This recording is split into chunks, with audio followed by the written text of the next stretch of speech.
ఉత్తరప్రదేశ్ లో హంగు లేదు గింగు లేదు, ఉన్నదల్లా బీజేపీ పొంగు మాత్రమే. ఎగ్జిట్ పోల్ అంచనాలన్నీ తలకిందులు చేస్తూ యూపీ ఓటర్లు బీజేపీకి పట్టం కట్టారు. భారీ మెజారిటీ దిశగా బీజేపీ దూసుకుపోతుంది. అఖిలేష్ యాదవ్ కాంగ్రెస్ తో పొత్తు పెట్టుకున్నా అధికారాన్ని నిలుపుకోలేకపోయారు. జనాలకి అసహ్యం కలిగేలా సాగిన కుటుంబ పోరు, కాంగ్రెస్ మీద ప్రజల్లో ఉన్న ఆగ్రహం కలగలిసి సైకిల్ కి పంక్చర్ వేశాయి.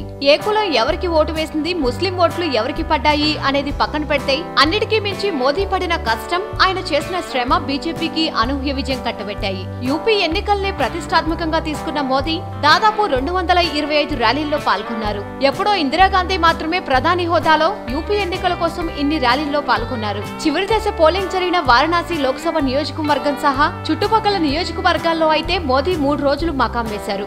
20 మంది కేంద్ర మంత్రులు వారణాసిలో మోహరించారు. ప్రధాని హోదాలో ఇన్ని రోజులు ప్రచారం చేయడం అవసరమా అంటే, యూపీలో కనుక ఓడిపోతే బీజేపీ పతనం మొదలైందని అన్ని పార్టీలు మీడియా ఊదరగొట్టేసేవి. కాబట్టి ఇది మోదీకి అత్యంత కీలకమైన ఎన్నికలు. ఢిల్లీలో కూడా మోదీ ఇలా ప్రచారం చేశారు. కానీ అప్పుడు కేంద్ర మంత్రులంతా కేజ్రీవాల్ ను టార్గెట్ చేసి ప్రచారం చేశారు. దాంతో కేజ్రీవాల్ కు సానుభూతి వచ్చింది.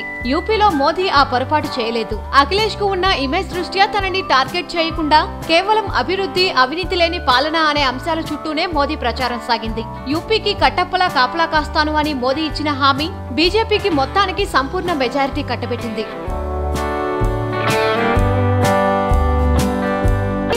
లైక్ కుదిరితే కామెంట్ పెట్టండి.